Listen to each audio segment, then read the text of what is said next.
우리 100년이 넘는 한국 교회의 역사를 돌아볼 때, 그 가운데 좀 가장 부끄러운 사건이 무엇일까 이렇게 하나 정도 꼽아보자면, 신사참배를 결정했던 그 순간이 아닐까 생각해 봅니다. 1938년 당시에 조선예수교 장로회였던 그 교단의 총회장이었던 홍택기 목사는 27회 총회에서 이 신사참배를 결의하기로 결정을 하고 그 정당성에 대해서 이렇게 얘기했습니다. 우리는 신사가 종교가 아니고 기독교의 교리에 위배되지 않는다는 그 본뜻을 이해하고 신사참배가 애국적 국가의식임을 자각한다. 그러므로 이에 신사참배를 솔선하여 열심히 행하고 나아가 국민정신동원에 참가하여 비상시국 아래 이 후방의 황국 신민으로서의 열과 성을 다하기로 결의한다. 당시 정치적 그런 상황과 좀 폭력적인 그런 억압 속에서 이들은 생명을 지키는 길을 택했고 신사참배가 우상 숭배가 아니라 애국적 국가의식임을 그렇게 선언을 했고 그렇게 결의한 당일에 평양에 있는 신사에 찾아가 함께 절을 했습니다. 그렇게 그들은 살아남을 수 있었습니다. 나치 독일 시절에 히틀러 정권 가운데 있었던 독일 교회도 마찬가지였습니다. 독일 교회가 나치 정권을 지지했는데 그 이유 역시 이러했습니다. 독일 교회가 나치 정권에 협조하면 국내 선교도 원활하게 할 수 있을 것이고 여러 가지 프로그램 등을 제공받아서 교회가 부흥하게 될 것이다. 여러 가지 직간접적인 이익들을 얻을 수 있을 거라는 나치 정권의 말에 넘어갔던 것이었습니다. 한국 교회와 독일 교회의 결정에는 모두 자신들이 배교를 한다는 생각은 추호도 없었을 것입니다. 다시 말해 자신들이 우상 숭배를 하고 있다는 생각은 없었다는 겁니다. 어려운 상황 가운데 지금의 주어진 상황에 맞춰서 하나님을 믿는 방법을 선택했다고 그렇게 생각했을 것입니다. 그러나 그것은 결코 하나님의 방법이 아니었습니다. 하나님을 믿기 위해서라고 했지만 결국 하나님의 뜻이 아닌 방법을 선택했던 것이었습니다. 사랑하는 동역자 여러분, 사탄의 유혹은 이러한 방법으로 찾아온다는 사실을 우리는 기억해야 합니다. 제가 사탄의 마음을 잘 알지는 못하지만 사탄은 결코 자신을 사탄이라고 이렇게 당당하게 밝히면서 하나님 말고 나를 믿어라고 성도들을 유혹하지 않습니다. 뱀이 하와에게 찾아와서 하나님이 참으로 너희에게 동산 모든 나무의 열매를 먹지 말라 하시더냐 라는 식으로 진실을 살짝 왜곡해서 매우 교활한 방식으로 찾아온다는 사실을 우리는 기억해야 합니다. 오늘 본문의 버가모 교회에서도 이와 같은 교활한 거짓 교사들이 들어와서 문제가 되었습니다. 거짓 교사들을 받아들인 버가모 교회를 향한 주님의 책망은 결국 오늘날 저와 여러분 그리고 이 땅의 교회를 향한 책망이기도 합니다. 오늘 본문을 통해서 마지막 때의 교회를 위협하는 사탄의 전략이 무엇인지 저와 여러분이 어떻게 믿음을 지키며 살아갈 것인지 버가모 교회를 향한 편지를 통해서 우리 주님의 마음을 좀 깨닫는 시간이 되길 축복합니다.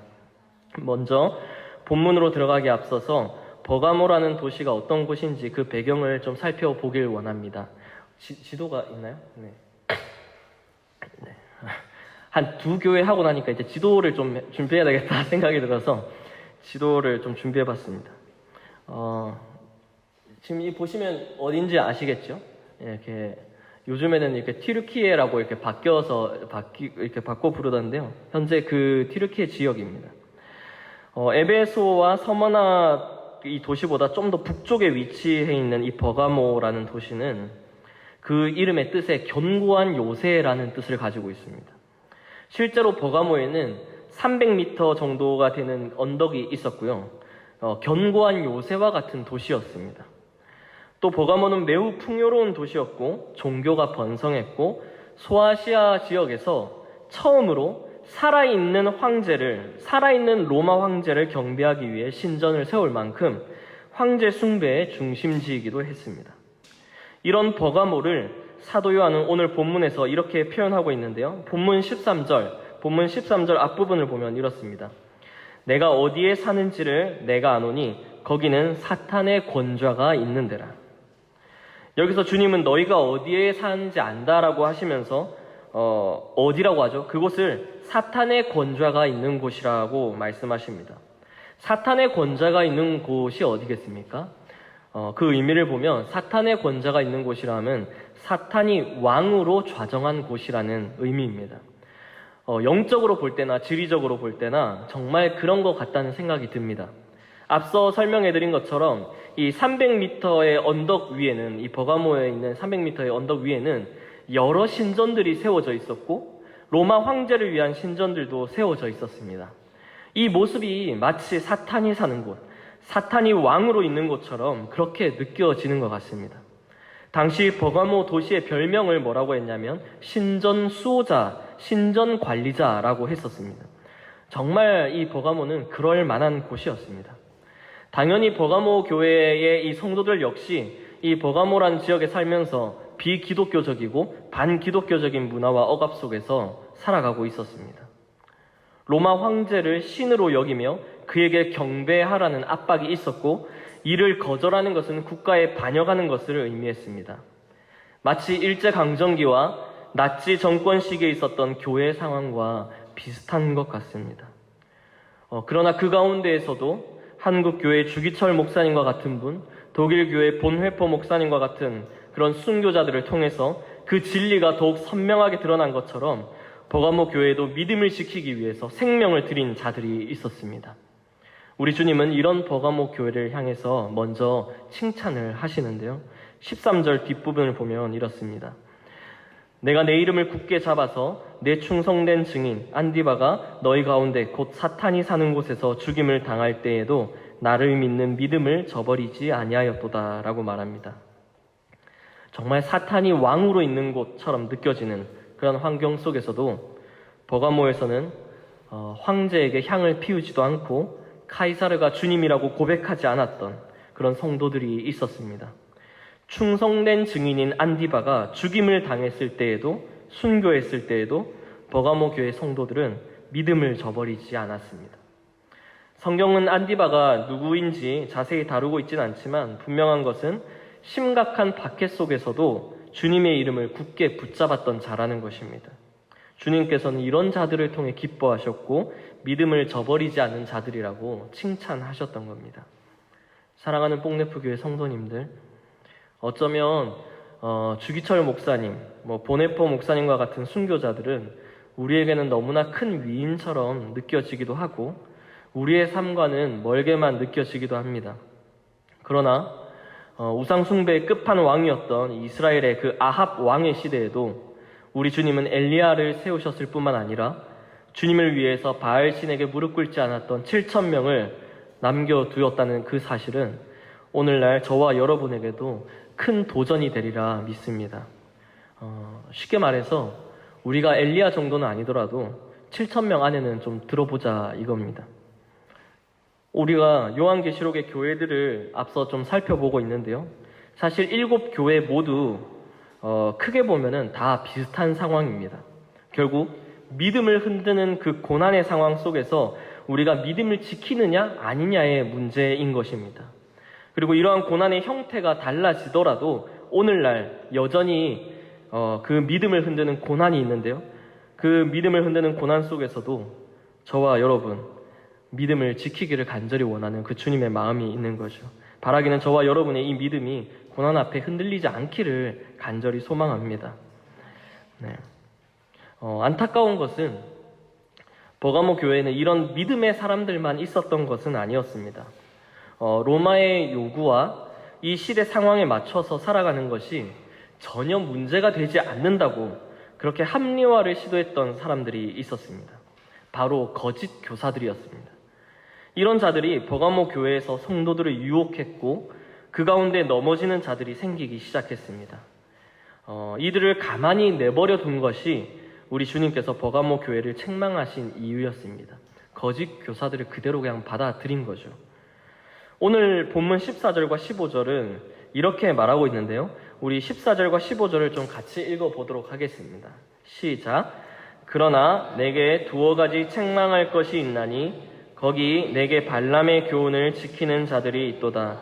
발람이 발락을 가르쳐 이스라엘 자손 앞에 걸림돌을 놓아 우상의 제물을 먹게 하였고 또 행음하였느니라. 이와 같이 내게도 니골라 당의 교훈을 지키는 자들이 있도다. 여기서 버가모 교회에 침투한 거짓 교사들을 가리켜서 뭐라고 하고 있죠? 발람의 교훈을 지키는 자들, 그리고 니골라 당의 교훈을 지키는 자들이라고 말합니다. 발람의 교훈을 지키는 자, 그리고 니골라 당의 교훈을 지키는 자, 이 둘 다 어떤 자들이냐면 세상과 타협하여서 신앙생활을 하는 것, 세상과 타협하여 신앙생활을 하는 것이 전혀 문제가 되지 않는다라고 여기는 사람들이었습니다. 여기서 말하는 발람의 교훈이 무엇인지를 우리가 좀 더 이해하려면 민수기 22장부터의 배경을 좀 살펴볼 필요가 있는데요. 그 배경은 그렇습니다. 발람이라는 사람은 이방인 예언자였습니다. 이방인이었던 거죠. 그의 직업은 예언자였습니다.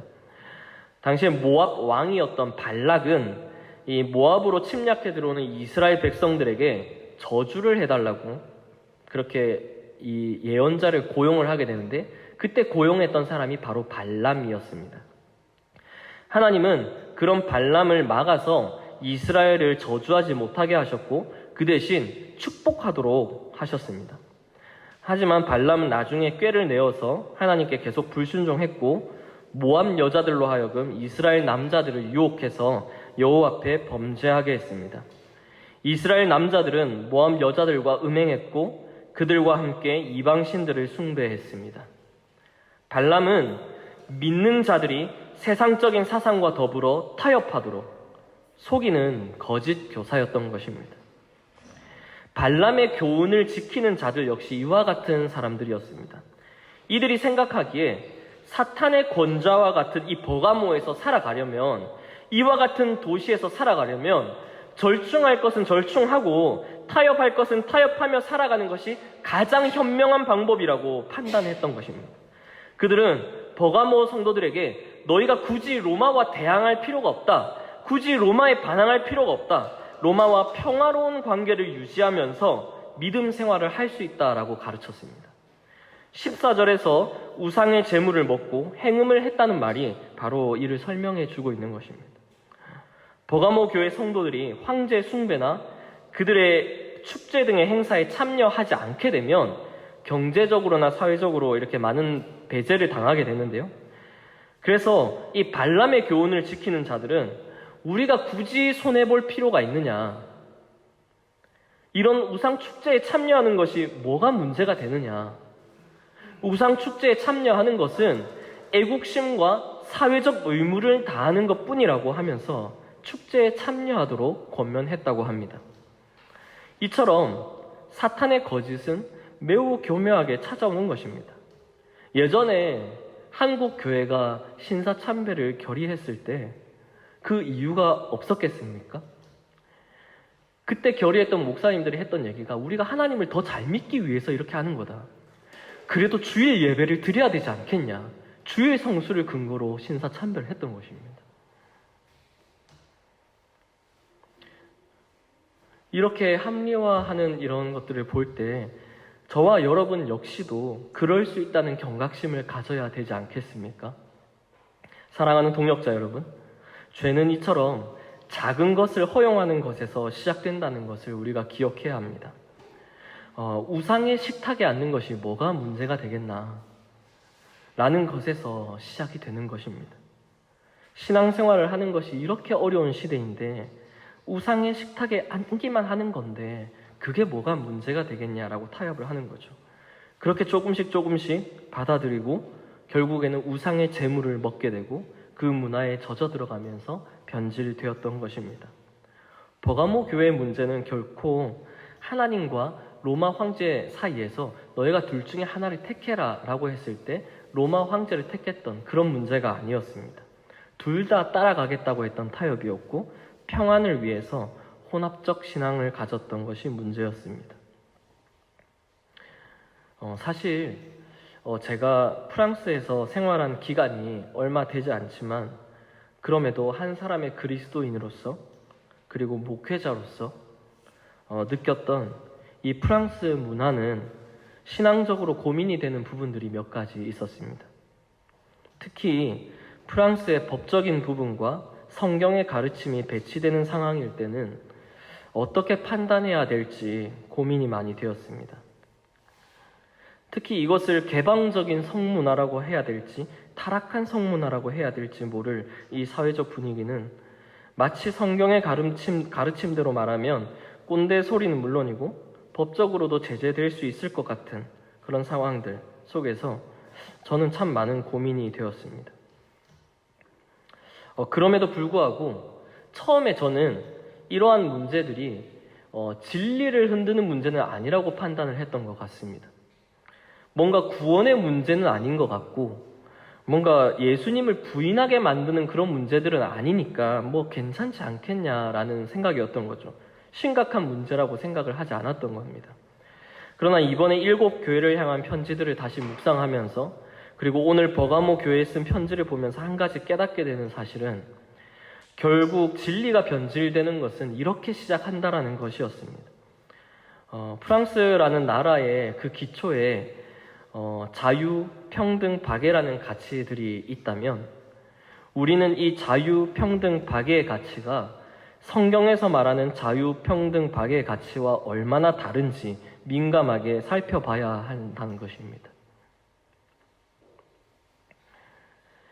이 자유, 평등, 박애라는 이 아름다운 단어가 인간이 중심이 돼서 바라볼 때와 우리 하나님이 중심이 돼서 바라볼 때 얼마나 다르게 될지 그런 것들을 민감하게 살펴봐야 된다는 거죠. 버가모 교회는 주님을 위해서 순교의 피를 아낌없이 흘렸던 사람들이 있었습니다.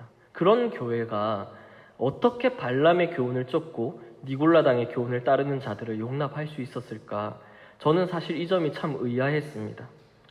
그리고 그것은 교회가 사랑을 잘못 적용했기 때문이라는 사실을 알게 되었습니다.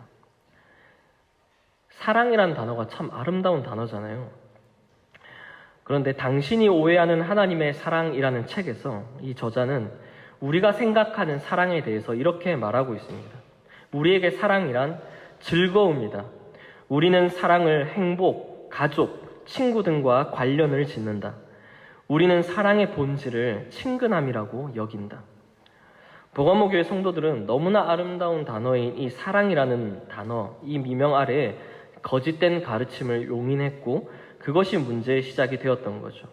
하나님을 향한 진정한 사랑이라는 것은 결국 하나님께서 미워하는 이 악과 결코 같이 할 수 없음에도 불구하고 사랑이라는 이름으로 받아들였던 것입니다. 제가 최근에도 어떤 지체한테 이렇게 좀 카톡이 왔는데 너무 이렇게 공동체가 마음에 안 든다는 거예요. 막 이렇게 시간을 맞췄는데 시간을 딱 정했는데 시간에 맞춰서 오지도 않고 뭔가 나름 규율을 정했는데 이렇게 규율대로 하지도 않고 막 너무한다 막 이러는 거죠. 이제 그렇게 이제 얘기를 하니까 제가 그러면 왜 그렇게 규율을 세워놓고 안 지키냐 이렇게 말을 해봐라 공동체에 가서 이렇게 얘기를 했더니 말을 했다는 거예요. 말을 했다. 왜 시간을 안 지키냐? 그러니까 거기서 이제 공동체에서 이제 사람들이 얘기하는 게 너는 왜 사랑이 없냐? 네. 너는 왜 사랑이 없냐? 교회에 이렇게 사랑이 있어야지. 사랑이 없냐? 이렇게 얘기했다는 거예요. 거기서 이제 할 말을 잃었다는 거죠. 제가 문득 이 설교를 준비하면서 갑자기 그 생각이 들었습니다. 사실 사랑이라는 말을 생각하면 너무 아름답고 그렇지만 이 하나님의 사랑이라는 것은 결코 악과 죄와 함께 알 수 없는 것이죠. 그런데 이 버가모 교회 성도들은 이 사랑이라는 미명 아래 모든 것을 다 이렇게 품었던 것이죠. 용납했던 것입니다. 타협을 했던 거죠. 오늘 본문 처음에 주님께서는 자신을 뭐라고 소개를 하고 있냐면 좌우에 날선 검을 가지신이라고 소개를 하고 있습니다. 세상과 타협하며 진리를 혼탁하게 만드는 버가모 교회를 향해서 그리스도는 좌우의 날선 검을 가지신이라고 자신을 소개한 거죠. 좌우의 날선 검을 가지신이라는 게 의미하는 게 뭐겠습니까? 생명의 위협 가운데 있는 이 교회의 성도들을 향해서 삶과 죽음을 다스리는 궁극적인 권세가 오직 하나님께 속해 있다라는 것을 말해주는 것이었습니다. 주님만이 진정한 심판자라는 것을 의미하는 것이었습니다. 로마의 심판이 두려워서 진리를 훼손하고 세상과 타협했던 이 발람의 교훈을 따르는 자들은 로마의 심판은 피했을지 모르겠지만 좌우의 날선검을 가지신 그 주님의 심판은 결코 피할 수 없었습니다. 본문 16절에서 이들이 회개하지 않으면 주님께서는 속히 가서 그 입의 검으로 그들과 싸우리라고 말씀을 하시는데, 이것은 바로 그들을 반드시 심판하겠다는 주님의 경고입니다. 마태복음의 말씀은 우리에게 이렇게 권면하고 있습니다. 몸은 죽여도 영혼은 능히 죽이지 못하는 자들을 두려워하지 말고 오직 몸과 영혼을 능히 지옥에서 멸하는 자를 두려워하라. 우리에게는 이 세상이 주는 가르침과 이 시대의 사조에 발맞춰 가지 않으면 안 될 것 같은, 그런 뒤처질 것 같은 그런 두려움이 있습니다. 설령 그것이 비성경적인 가르침이라 할지라도 그것이 비성경적이라는 것을 알면서도 눈을 감고 그렇게 따라가게 되는 이 시대라는 무서운 그런 강력한 힘을 우리가 느끼고 있습니다. 그러나 우리가 두려워해야 할 것은 우리의 영혼을 결코 죽일 수 없는 그런 사단이 아니라 좌우의 날선검을 가지시니 바로 우리의 영혼의 문제를 결정하시는 주님을 두려워해야 한다는 것입니다. 저와 여러분이 이런 삶을 살기로 결정할 때 작은 죄의 유혹 앞에서도 민감하게 반응하게 하시는 성령의 음성을 들을 줄로 믿습니다. 보통 청년들의 그런 이성교제 강의를 할 때면 꼭 나오는 질문이 있습니다. 제가 지금 이렇게 결혼을 하신 분들이 많아가지고 사실 이런 얘기를 하기가 좀 그런데, 이성교제를 할 때 보통 청년들이 이제 좀 많이 하는 질문 중에 하나가 스킨십은 어디까지 할 수 있냐 라고 질문을 많이 합니다. 그러면 그때 제가 자주 하는 말이 있습니다. 먼저는 일단 내가 어디까지 해도 된다라고 하면 거기까지 할 거냐고 얘기를 합니다. 그리고 또 얘기하는 것은 스킨십이라는 것은 간절히 원하는 쪽을 따라가게 된다라는 것입니다. 그리고 스킨십에는 후퇴가 없다라는 것입니다. 뭐 뽀뽀를 했다가 다시 우리 이러지 말자, 다시 손만 잡고 이런 거 없다는 겁니다. 계속 진전만 있다는 거죠. 교회에서 이성교제로 문제를 일으켰던 한 청년을 좀 이렇게 만나서 얘기를 했던 적이 있었습니다. 남자 청년이었는데 여러 자매들과 좀 문제를 일으켜가지고 이렇게 좀 얘기를 했던 적이 있었습니다. 그 친구를 앉혀두고 이제 얘기를 했는데 사실 그런 친구들이 몇 명 있어서 얘기를 좀 몇 번 했던 적이 있었습니다. 근데 그런 친구들의 하는 얘기가 꼭 하는 얘기가 있습니다. 그 친구들이, 그 형제들이 주장하는 것은 뭐냐면, 그래도 잠은 안 잤다고, 그래도 혼전순결은 지켰다고, 그렇게 그걸 강조를 많이 합니다.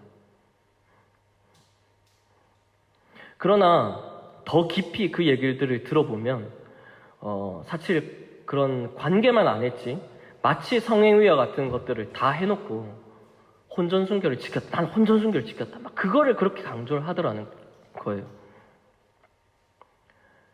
버가모 교회의 거짓 교사들은 우상 숭배는 하지 않았다고 주장을 했습니다. 그들은 결코 우상 숭배를 하지 않았다, 나는 하나님을 믿었다 라고 주장을 합니다. 그러나 우리 하나님은 하나님과 악을 결코 같이 섬길 수 없다라고 얘기하죠. 두 주인을 섬길 수 없다라고 얘기를 하십니다. 죄는 후퇴가 없습니다. 거짓된 것을 한번 허용하고 용납하면 그 다음 단계가 있을 뿐입니다. 그렇게 진리가 왜곡되고 혼탁해지는 거죠. 우리는 이러한 사탄의 전략을 가볍게 여겨서는 안 됩니다. 그냥 우리는 우상 숭배 하지 않았다고. 그렇지만 하나님과 이 세상을 같이 섬기고 있었던 우리들의 마음, 우리들의 삶, 그리고 진리를 교묘하게 왜곡시키고 있었던, 그리고 타협하고 있었던 우리의 삶을 돌아볼 때 우리에게 필요한 것은 나는 하지 않았다고 그렇게 주장하는 것이 아니라 회개가 필요한 것이죠. 이제 버가모 교회 성도들이 해야 할 일은, 유일한 일은 회개하는 일이었습니다. 이러한 상황 속에서도 믿음을 지킨 자들에게는 하나님께서는 이렇게 약속을 하시는데요. 17절 말씀입니다. 17절 우리 함께 같이 한번 읽어보겠습니다. 시작. 귀 있는 자는 성령이 교회들에게 하시는 말씀을 들을지어다. 이기는 그에게는 내가 감추었던 만나를 주고 또 흰 돌을 줄 터인데 그 돌 위에 새 이름을 기록한 것이 있나니 받는 자밖에는 그 이름을 알 사람이 없느니라.